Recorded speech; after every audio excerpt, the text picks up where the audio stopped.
You're listening to the Comic Crusaders Podcast. I am your host, Al Mega, CEO of Comic Crusaders and Undercover Capes. In this show, I'm sitting down with creators from all walks of life to talk about inspiration, process, the lessons they've learned, and a whole lot more.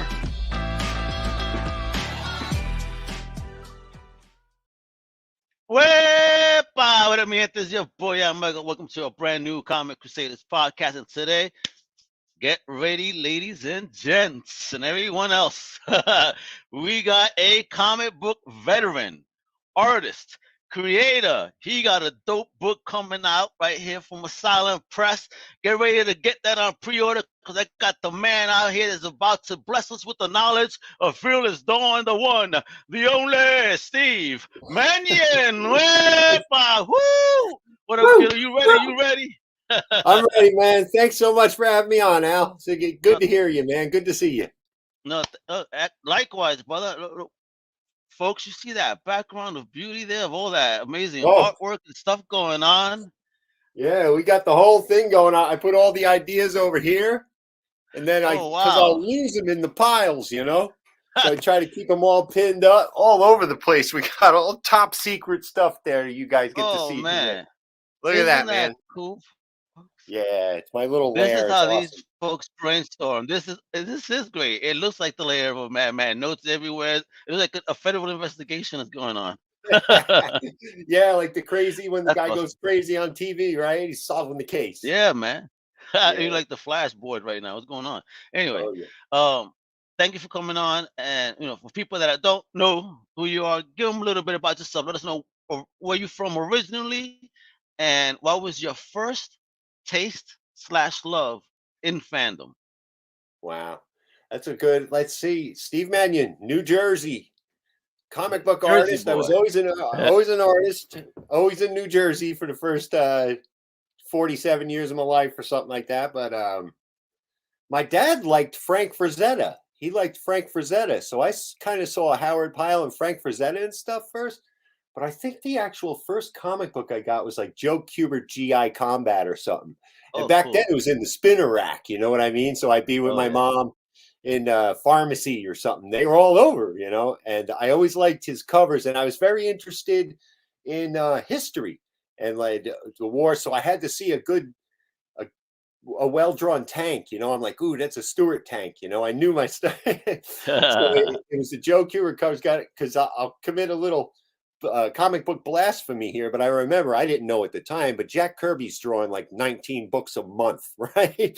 And he draws this tank and it's a box, and I'd be bummed out like, this is crummy art, I didn't realize now I could see he's a genius, but at the time he's probably trying to get 10 other books out or something like that. So I sort of drifted from comics. I liked art a little more, and Mad Magazine was my big. My big fandom was like the artists in Mad Magazine and going through those. I always got one shopping with my mom, the super specials and all that. And one of them. Did your mom know what you were reading at the time? Because Mad. Okay, she was with it. I was probably 10, 11 or 12. I remember I had the one with the fawns on it, so it was 1977. So I was probably 12 or something like that. Oh wow, okay. But yeah, we were a pretty open-minded family. We were pretty hippie and stuff like that. So, and she wasn't completely shutting them down, like throwing out a kid's comic collection in your ear or something like that. She was pretty open to getting me mad. It was good, clean fun. Fart jokes and stuff like that. Oh yeah, back then, it was definitely It was some good times. Awesome. All right, so you growing up as a kid, then you said you get in there from a spinner rack, but when you got home or around the neighborhood or anything, did you have a group of kids that were into it, or were you like the lone wolf and you geekdom? I wasn't really. I was more of an artist. I remember this guy, and we're Facebook friends now, but he was drawing a comic in class in the 6th grade, and it was like. Mine was Feces Man, but I think his was like Turd Man or something. And he was a fan, but I began to draw comics and we'd pass them back and forth in the class, and we recently reunited and I'm like, it's all your fault because he got me to start to enjoy drawing stories and continuity because I always liked drawing. I was always very good at drawing. All right. So it's steered around like that. There was not a particular group, but I was known as the artist in the group. I had friends. I wasn't complete wallflower or anything like that. I Okay. had a personality. People liked having me around. I wasn't good at sports, but art I had down good. Got me out of a lot of trouble. I'm pretty sure. And probably got you a lot of wonderful opportunities. Yeah, it did. It Oh, did. great. So, all right. So, what was that art journey like then, back in those days, pre-internet? I'm pretty sure, right? When you were on your mission? What's that? Was my what? Yeah, when you started your career, this is like pre-internet days, correct? Oh, yeah, it sure was. I went to the Joe Kubert School at the end of high school. That flyer came into graphics. I was in graphic. I liked that a little more than the art class. We were printing T-shirts and stuff like that, Oh, cool. All right. And they got a little Joe Kubert, and I was like, man, I always like drawing stories. Maybe I'll give that a try. And I got in there and sort of fell off and didn't really do anything with it. But then I come back to the Kubert School and I got my lettering together. Joe Kubert always said, work on your lettering. And DC Comics would troll Joe Kubert's school for people for production. So at my first job, I got in the door in the production at DC Comics, and you'd be fixing other lettering and art mistakes and stuff like that that were done by freelance out of house. And they come in house and they need them in the last minute. And there's a gang of us down there that used to do it. It's a pretty neat way to get in and Talk about ground floor. Yeah, definitely ground floor. But you got to know people, and I started to get freelance and just kept working at it the whole time through. Keeping the skills sharp because it looked like the good guy. You better be good. Joe Kubert's school was one thing with the students, and I'm looking back and forth. But then you're up there, you're looking at Art Adams. You know what I mean? You're looking at the stuff that's coming in. These artists are good. I was like, man, I gotta keep my chops up, and I enjoyed it. Always enjoyed it all along. So it was a blessing. It was awesome. All right. So you said you stepped. Was it during that time you stepped away, or did you just remain in the industry going forward from that point? I was up there from like 94 to 98 or so. And I started to meet people outside smoking cigarettes, and I got freelance, and I'd be, so I left. I decided I'm going to get out there. It was as far as I could go. You're fixing other mistakes. I always had a yearning to take it freelance, and made the jump.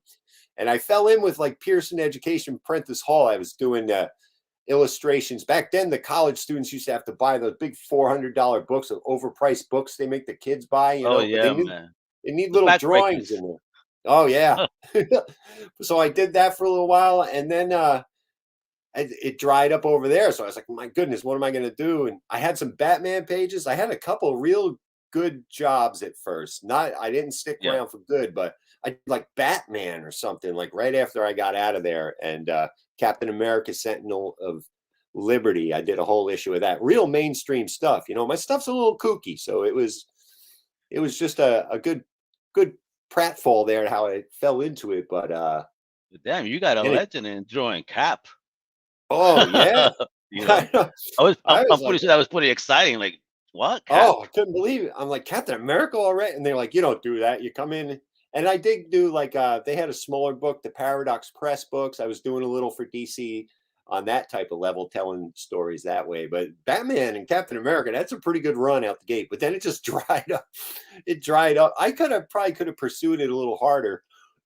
Yeah. But I just fell in with the Pearson Education. The money was good. And I sort of quit for a little while. And that's what made Fearless Dawn come up, though. All right. So talk about that then. So you gave up for a while. You're here in this place. So wasn't that little spark come back, the itch, if you will, to do something?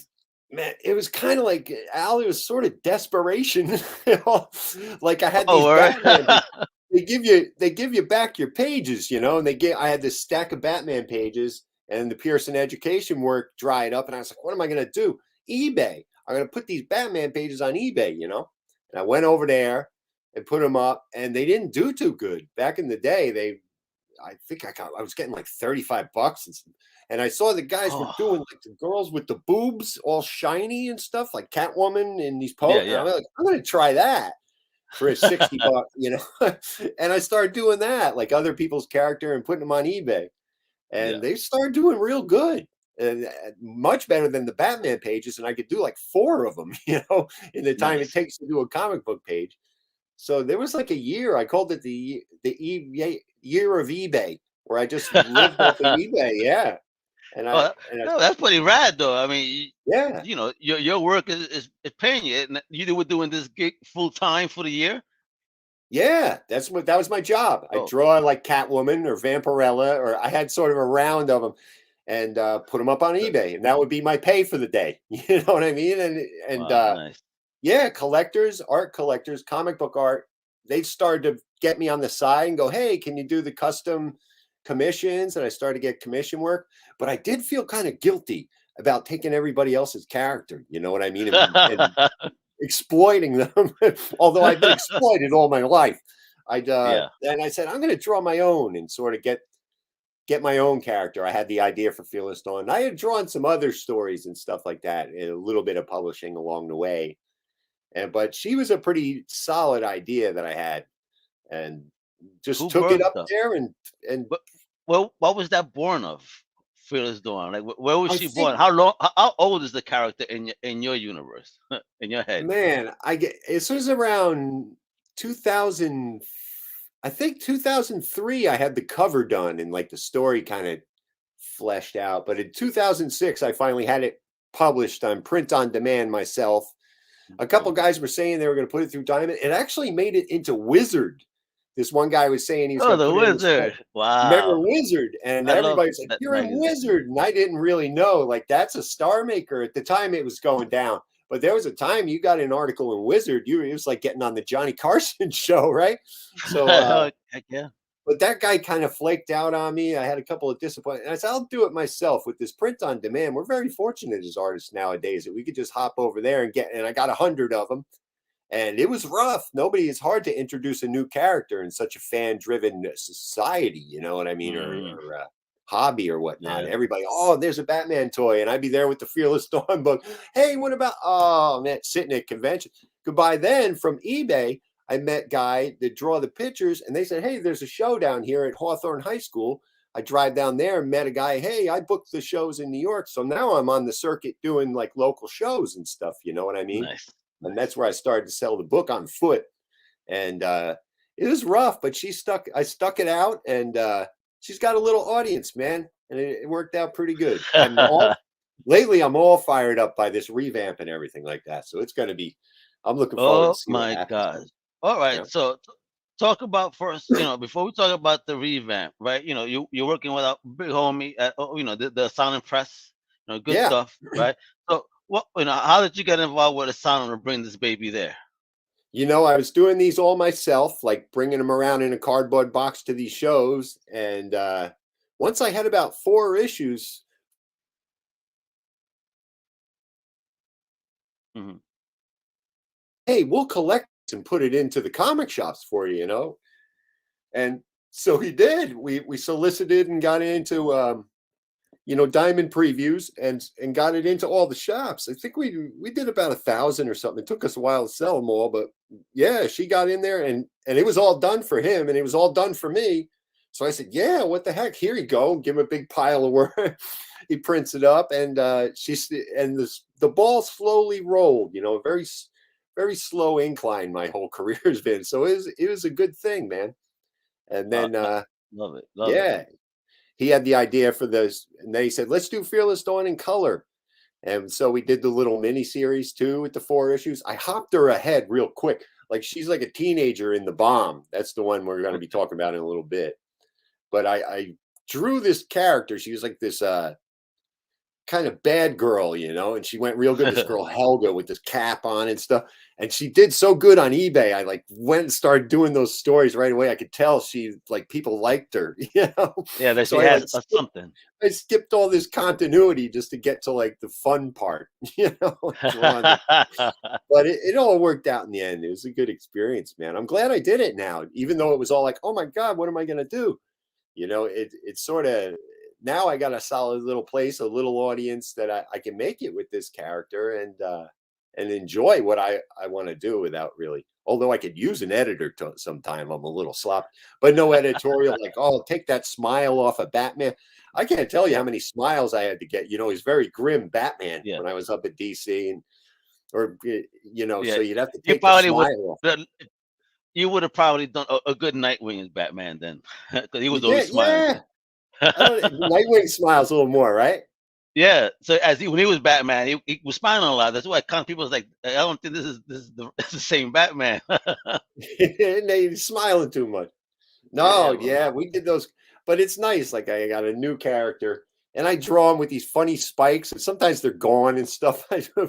This guy Dino guy, but it's we're gonna all start a heck of a talking. lot of fun. There we go. We got some of the Yeah, man. screenshot. That was the Yeah, cover I had. Oh, it's a crime how much I had to sell that thing on eBay for, even before the book was published. But what really. can you do? I made ends meet, and it was a good thing, you know. Yeah, but right now, now the crimes are over, right? Testify, as Blind Adam says. No more crimes, folks. You better start paying top dollar for this stuff. That is Look, beautiful, though. Look at that. oh, thank you. We got the comments over here. Can I? Oh, I'd like to see some comments. That's good to hear. Yep, there's the bomb. That was Frank Forte's idea. He's like, put her on a bomb. So I did that one. That one just went for very good on eBay. I put them up to kind of troll eBay as well and put the news out there that the new book is up. So I'll say, hey, here's the cover. Take a shot. Maybe you'll win the auction, you know? And she did very well on eBay about a week ago. Dude, that's a tattoo right there. Oh, thank you. I'd seen a couple of tattoos. Nice to see the Mannion art get around, and a big graffiti mural of I got this one, Fearless Dawn's riding a dinosaur that I had done a while ago, and somebody did it all big on a wall like that. Oh, there he is. Oh, dude. I love your style. I dig this style so much. You have no idea. Thanks, Al. It's a lot of fun. Yeah, I see the mad inspiration too. Oh yeah, no doubt about it. That's the Brown Hole Jones character that I had published earlier. Has that yellow rat bastard feel too. You know, remember that type of drawing? A lot of fun. Dope. So that's everybody in the Fearless Dawn universe. Well, pre-Fearless Dawn, they're all saying it's sort of breaking the fourth wall there, and they're talking about how none of these characters are getting out, you know. And then they have a big party at the end. Comic ending there. They throw a party. Oh, here she comes. What? What's going on there? That's good. I had to get something to entice the reader to get them on in there. So you want a piece of this, and there you go. You got her main bad guy there, the heavy, and she's it breaks you into the book. She begins to tell her story in a couple pages. Oh, dope! I'm digging it. All right, that art is dope already. Thanks, so what's going on? So there you go. They're kicking each other's ass here. The typical. She's talking to the reader and like flipping this guy. She see the first panel. She's biting him there, give him a bite.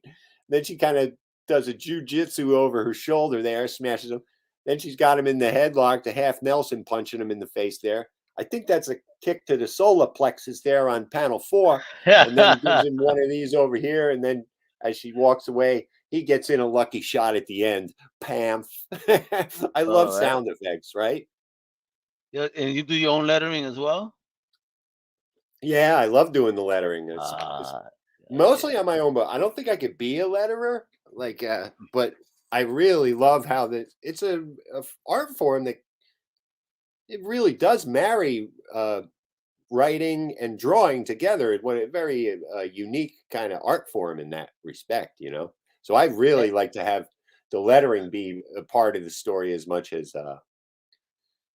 anything, you know. Very, very crucial in my book, and I enjoy it. So I gotta ask on her though. I mean, what is she like? Super power, super strong? Because I mean, she's manhandling this man over here, like he's yeah. There is she gets a little strong. I've probably overdone it in this page, you know, just for kind of comic relief, you know. But she's a scrapper. She knows how to fight and things like that. Oh, dude! But so she has no superpower. Yeah, I guess the party begins here. The Zombie Island party. These pages are a little out of sync, but it'll still give the viewers an idea of what's happening here. Yeah, exactly. Go buy the book and you have it in order. Hey. Yeah. Go to the shop immediately and tell your LCS because I believe this is dropping in March. Correct? Yeah. I think it's the end of March. It's going to be set up, and this might be like the last day to get it in. This is it. I enjoyed doing this one. Oh, wow, dude. Mm. Wow. This is the poster right here. Yeah, I should think of that. Put it on. We did pretty well with a Popeye poster I had done a while ago. That a I published think this will Popeye make cover. a great poster. This is Yeah, fire. that's not a bad idea. Get it out there. I like that she's like the good guy and bad guy. I keep the motif very simple here, and she's got like the halo over there, and she's smashing all those little devils, Yeah, I'm all the digging that iterations. sequence. Yeah, Yeah. it's fantastic. Oh, thank See, you, Al. folks, what are you gonna get? See what you're gonna get here, folks. So, how many pages is this first issue? Is this just a one shot? Is this an ongoing series? What are we getting here? This first issue is a re-release of this is the new stuff coming up. I was digging on this the other weekend, but look at this. yeah, it turns into a Dude. team book where they're all fighting monsters. But the first 4 bomb issues are we're printing them and sending them through her origin story, which I put out like I said, in a small scale way back. This is probably 2010 or something. That was all done. Okay, wow. So it hasn't seen the light of day since? What's that? Is this the first time it's coming out since then? Yeah. It's wow. Like, 13 years, huh? Yeah. I'm interested to see as she picks up. So it's a great jumping on point where you get to learn about it. And I'm, of course, been doing things all along. So we're going to actually flip-flop in between the months, and I'm going to release new one-shots, so to speak, in between each bomb part of the miniseries. 4-issue miniseries. I actually found a 5th issue unfinished. So I think we're going to finish that one up too. So we'll have a nice little run of books coming up. It should be a monthly book, like at least for 6 months until I croak from doing them. I got to draw the new ones. But we got a lot. I got a pretty good start on it and some good ideas coming out. But this is great. This is Team 8. And these are 2 characters that I introduce into the Fearless Dawn universe. I've been doing it long enough. I'm starting to have a universe. I'm like, oh, those doctors. And I took the doctors out of issue 4. How do you feel about that? I mean, do you really treat them, in that facility, they're real to you? You having the conversations yourself?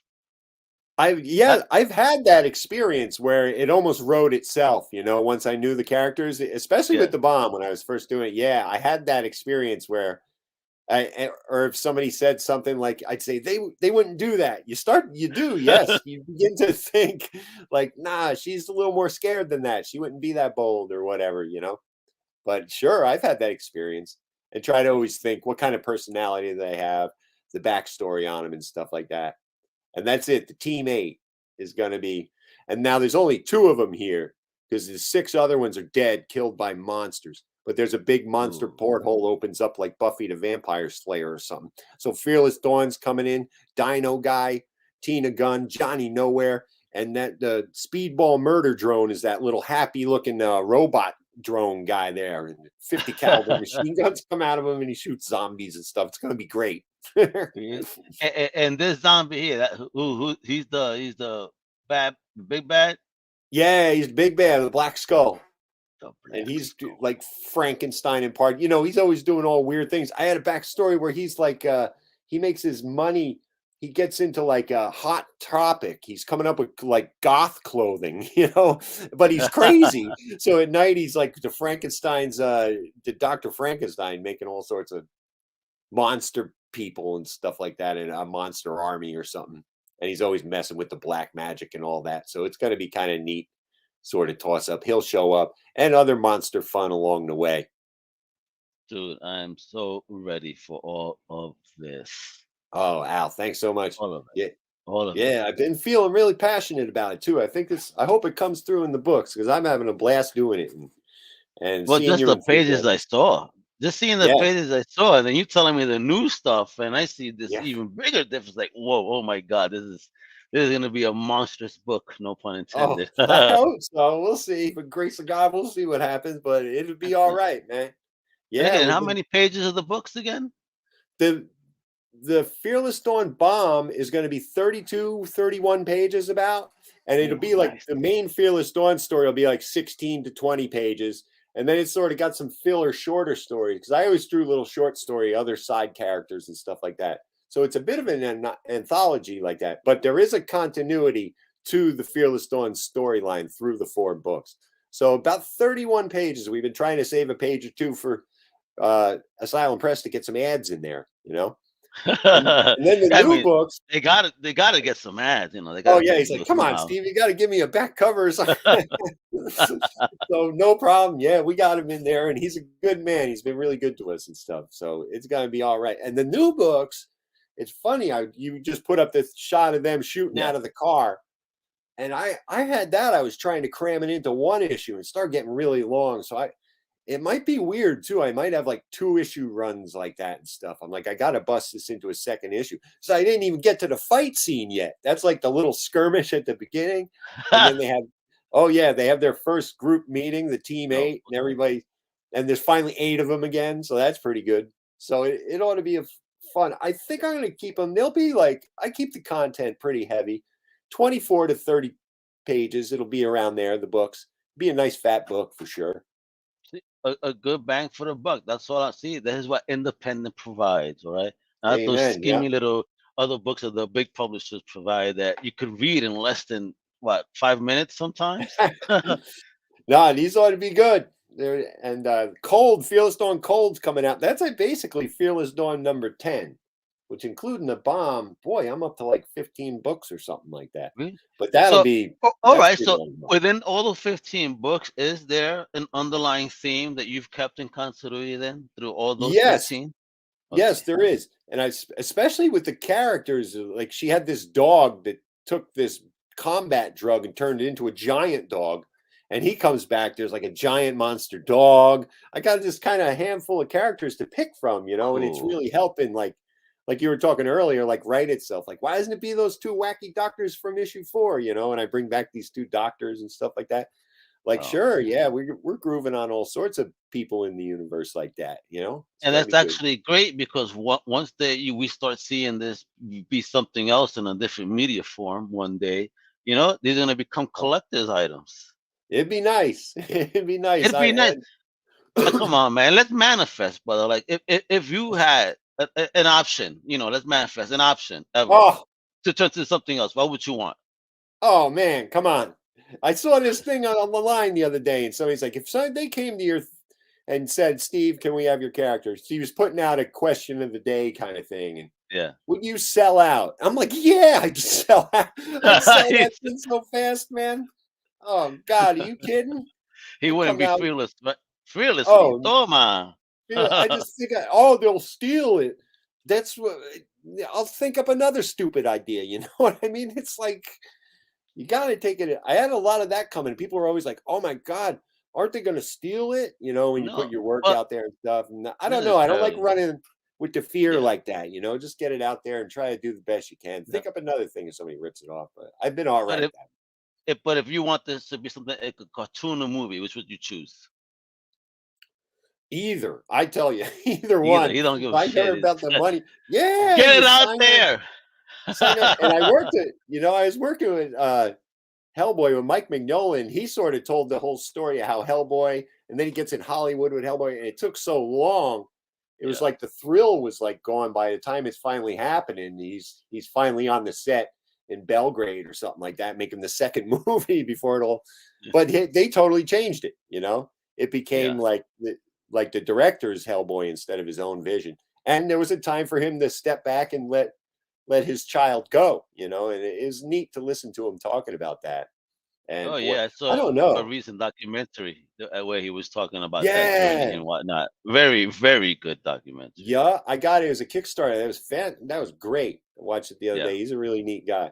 But I don't know, cartoon would be cool. Live action. I used to think about the actor that would play Fearless Dawn, if you could have that, living or dead.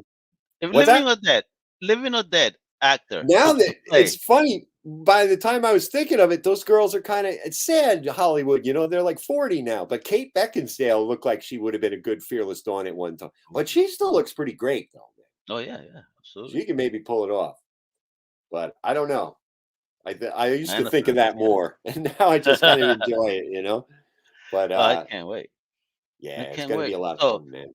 Are you working on any other projects outside of the Fearless Dawn universe? I Or am. Yes, I've had somebody come along, and I'm doing actually some pretty extensive graphic novels. It's sort of a hush hush job that I'm working on the slide, but it's a but long-term job, and it's good. He's been very good to me, and excellent.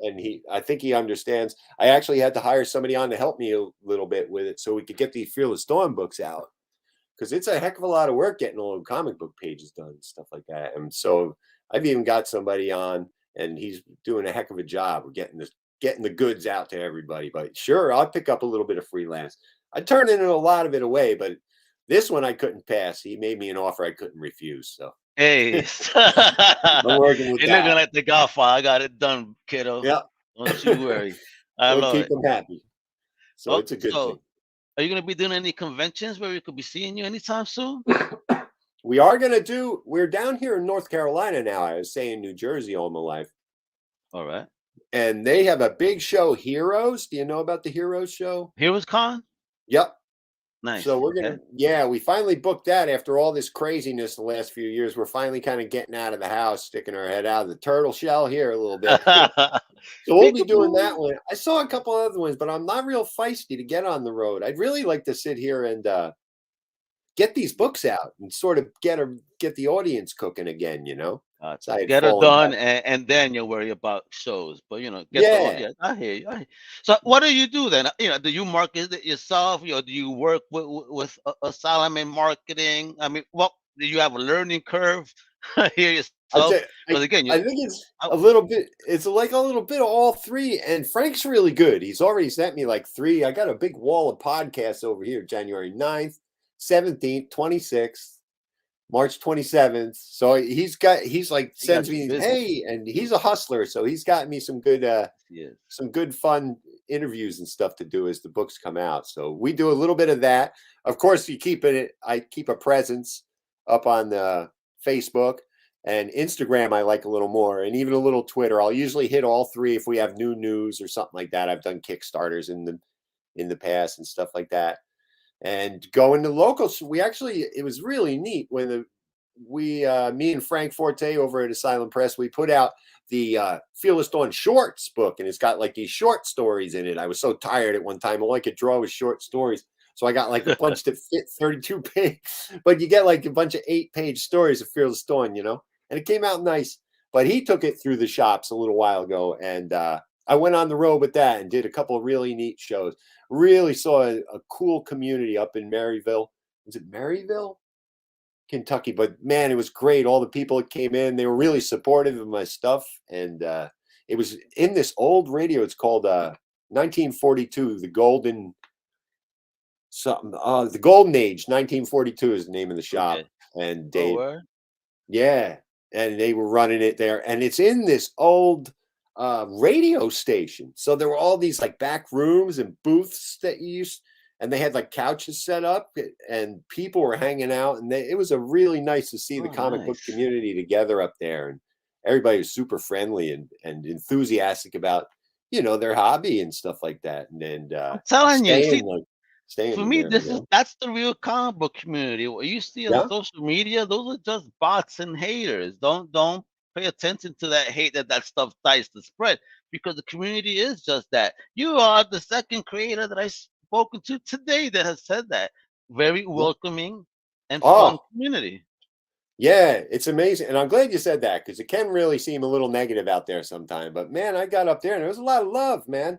I'm like, did that guy leave? Oh no! And I look over to the counter and he's buying his book, and he's just there hanging out, and everybody's laughing and getting lunch and stuff. Yeah, it's cool. That was a pretty healthy one that I had seen up there. They've all been good. Asheville over there at the shop, it was a fantastic one. So we were going to hit those again. Local shops have been they're a little bit of hard work, but they've been very gracious. They give me a hotel. It was far away, so we have to get Oh, an overnight nice. hotel or something like that.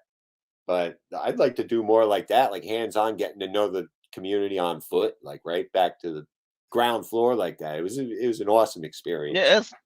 Yeah, dude, you preaching. That's what it Yep. should come back to. Yeah, the social media is nice, but it also keeps you detached from the community. Really, it's not really as connecting as you think. It's nice to shake a hand or just see somebody face to face. You know what I Yeah. mean? and actually see an expression and not letters. Yeah, it's so much. And then you see him on Facebook. You're like, oh wow, there's Dave, and you make friends. It really does make the relationships a little deeper to see eye to eye. And conventions, of course, provide that, but the local shops as well, and a lot of them seem open to having us artists over there and stuff. So next one we're doing up in Maryville, it's good for them. Foot traffic. What's that? They never know how it's a great idea. It's foot traffic for them as well, because they never know how big your fandom could be as well within that local community. Oh man, Steve's at that shop. Let's go. I know I'm gonna see something good or get something good right now. Oh yeah. So it's good. And there was like a Sharpie factory in town, so they had like all these I got like bags of complimentary Sharpies from there. The person had a job in Sharpie, or I retired from Sharpie. It was cool, man. It really is good. Yes. Comic book people are good people, it's a really nice experience. You telling me you're gonna start eBaying bags of Sharpies now? Oh man, if the spread was a little better, I probably would. Didn't make that much on the spread. But I use them up. Me and my daughter loves Sharpies and stuff like that. She's getting into drawing cats and stuff. We got some art lessons. She's a joy. So she is messing with the Sharpies. We're stocked up on Sharpies. We got plenty of Sharpies for years to come. Awesome. There you go. Free commercials for you guys. Sharpie, you can email us. All right, guys. That's right. Sharpies, gotta use them. I like them. Some of the art buyers, and I think they're right. The Sharpies, they turn purple like after a few years. So I went a little crazy with them on the original art, but some of the buyers were like, I don't know, man. And it's true. If in like 10 years they fade to purple and stuff. You ever see some of those old Alex Toth pages and stuff? Yeah, they turn brown and yellow out. Any way to protect that? I don't think so with a Sharpie. It's kind of unstable formula. I mean, it's not the hottest. You gotta look on the thing. I'm like, most things it'll say archival on there or something like that, So archival ink says right here on these. I use a heck of a lot of these type of things, but not good old Sharpie. It says permanent, but I don't know. You're on your own. Other than that, I think I've had them. Even if it sits on top of another page for like 12 years, a little yellow will go through onto the other page and stuff. So they're probably right. It's probably not the most stable, but I love them.